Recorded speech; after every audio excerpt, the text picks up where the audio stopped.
Jaz imam sicer zate še veliko, ali pa vsaj eno presenečenje iz tistega časa, 20 let nazaj. Ne.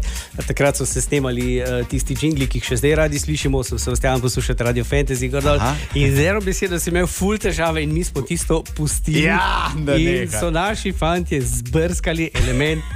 A ti ga pokažem. Zigar poslušajte, ne? Poslušaj. Je, ne? Točno to. Vedno je tisti poslušajte.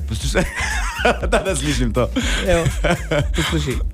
Lepo zdrav vsem poslušalkam in poslušalcem. Moje ime je Sebastian in na valovih Radia Fantasy poslušate me, vedno zabava. Poslušate. Ne morem. Poslušate.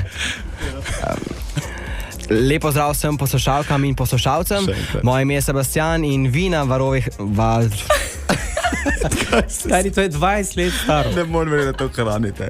Meni solze se tečejo. Tako da, evo, vidiš, to je to. Radio Fantasy. Same dobre vibracije.